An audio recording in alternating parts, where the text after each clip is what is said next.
of all of our hearts be acceptable to you, O God, our strength and our salvation. Amen. Please be seated. Re-engaging this week with the seminal encounter between Moses and God in the 3rd chapter of the book of Exodus has put me in a bit of a cinematic state of mind.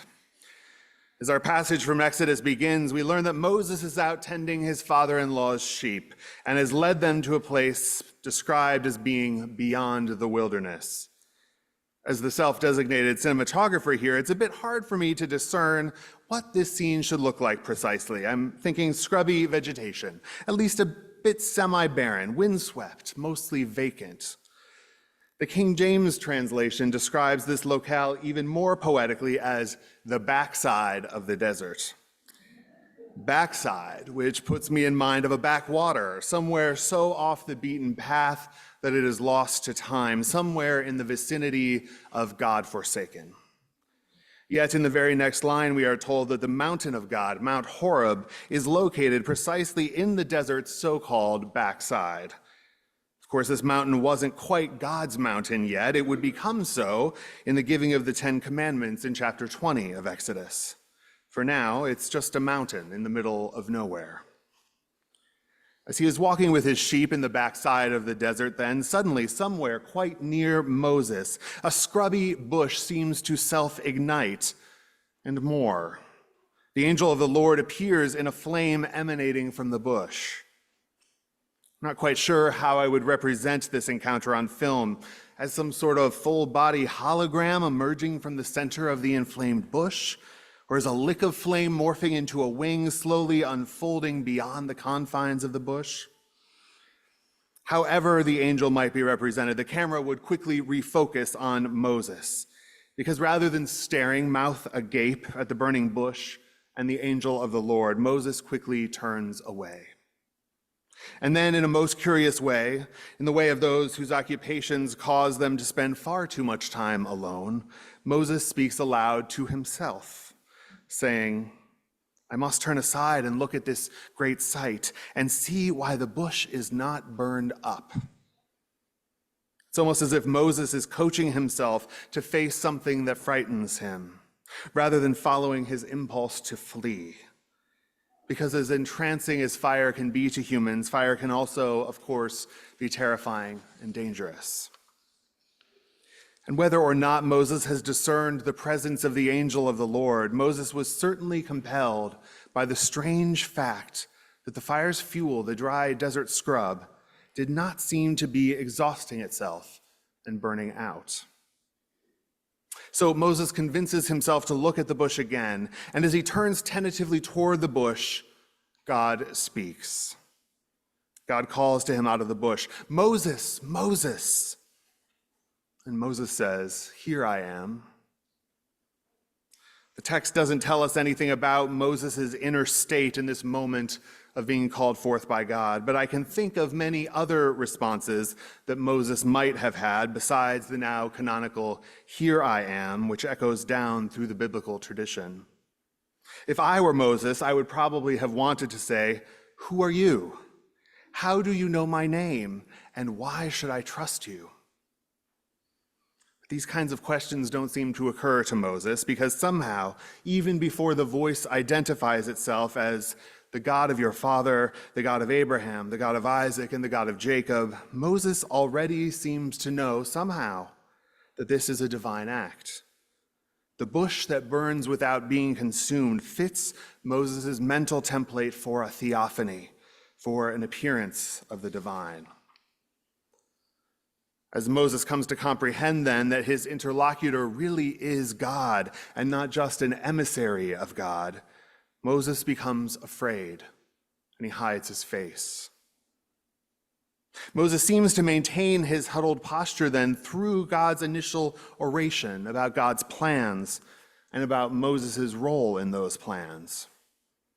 One commentator explicates what happens next in this way. Only as Moses becomes implicated in God's story does Moses overcome his fear and cease hiding his face in order to speak up for himself. Up to this point, Moses has only spoken once, but now, As he hears himself implicated in the divine story, Moses recognizes the urgent need to speak out in protest. Of course, God does not seem particularly impacted by Moses' words of protest. "Who am I that I should go to Pharaoh and bring the Israelites out of Egypt?" To which God simply says, "I will be with you." Who really is the I who is speaking to Moses? Moses has grown alarmed by God's audacious plans. Perhaps Moses now wishes that he had thrown his cloak over the fiery bush and tried to put out the flames, or just simply walked away without looking back. But Moses has found himself both terrified and compelled by the strangeness of the I with whom he is speaking. And so Moses musters the courage to ask by what name he should call the one with whom he is speaking. As most of us learned it, God replies, "I am who I am," which has the sound of something deep and mystical. But translators are now tending to favor an alternate formulation, rendering God as telling Moses, "I will be what I will be." We might go even further than and imagine God's meaning as something like, "I will be whatever I will be," which is in turns playful, sassy, and a bit evasive. It is, in effect, a non-answer to Moses' question, enabling God to remain mysterious, opaque, and autonomous. It is an answer that preserves God's freedom and that puts futurity at the center of who God is. I will be what I will be. Whoever God is always oriented toward the future, toward becoming and growth and development and change. As one commentator puts it, the divine presence is not in the bush, but in the future. It is in the future that Moses will discover the divine presence in Egypt, responding to the cry of the Israelites, not in the backside of the desert, contemplating a phenomenon of nature, but in enjoining the struggle of an enslaved people with the vision caught by the experience of the burning bush. This is how Moses will encounter the divine, but always that presence will also elude him. Indeed, the whole of the biblical corpus conveys a never-ending struggle centered on the question of divine presence, which is both good news and bad news for us. Good news because it means that our struggle to have a sustained experience of the divine presence is one in which we have the august company of generations of saints and sinners. But bad news because in our quick fix, attention deficit culture, the slow work of growing in relationship with God can feel insurmountably difficult, leading so many to abandon the pursuit. Yet there is still more good news, in that our pursuit of God does not depend on us alone. God is always and everywhere also pursuing us. There is a mutual seeking after one another that, when recognized, gives even fleeting moments of awareness and connection a genuine depth, power, and significance.